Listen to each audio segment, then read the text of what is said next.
The 40th Auckland International Film Festival gets underway from July 10th, featuring a record number of Asian and Asian-themed films, including one that was filmed right here in Auckland. Bharat has that story.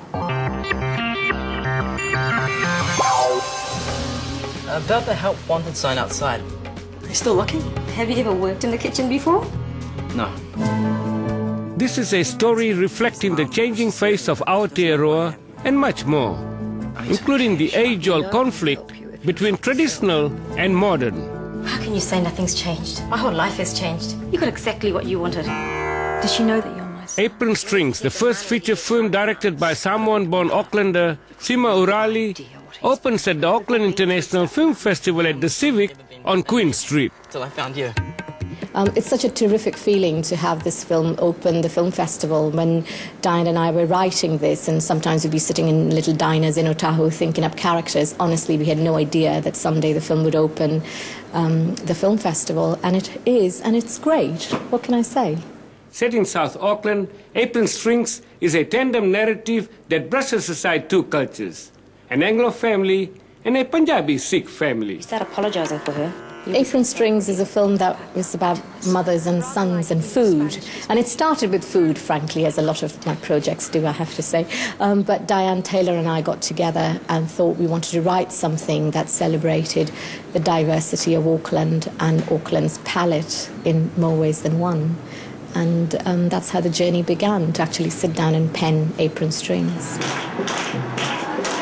The film cost $2 million to produce. One of the biggest challenges was definitely the budget, which really impacted on the amount of time we had to shoot the film. Casting was a really key challenge for us, especially with the Indian roles. There aren't many professional Indian actors in New Zealand.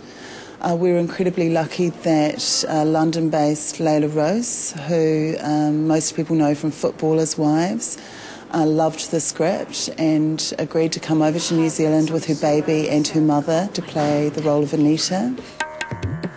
You don't know what it's like to be disowned and cut off from your family. 1,000 on numbers. Well, it's a great thing for the filmmakers obviously, but also for the New Zealand film industry to headline the launch of this year's festival with a true homegrown film. So I think they should be very proud of what they've achieved. This year's film festival, which first began in 1968 with no features from Asia, hosts a lineup of the biggest ever selection of films from all over Asia.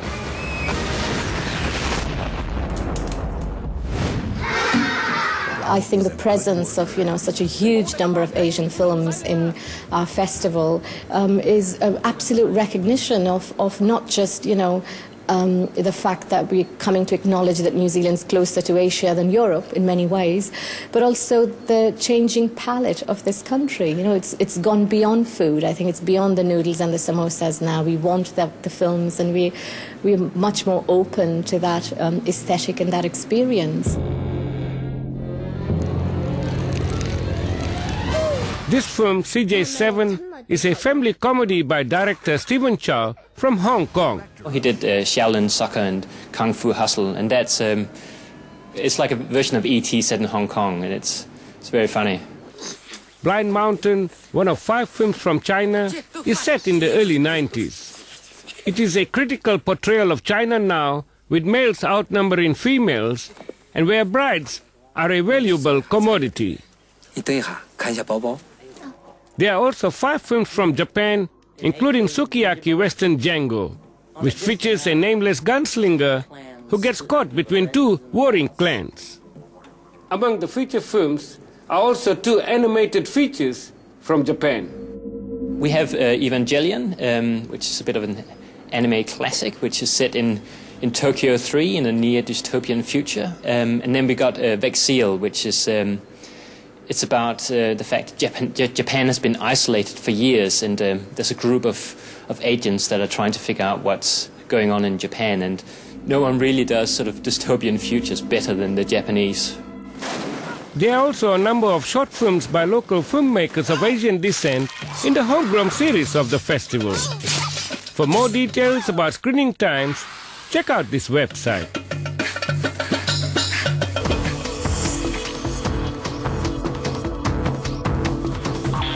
Well, that's all for this week. You can also watch our program online at www.tvnz.co.nz, keyword Asia Down Under. And if you have any community notices, you can send them to asiadownunder@extra.co.nz. Till next week, ka kite anō.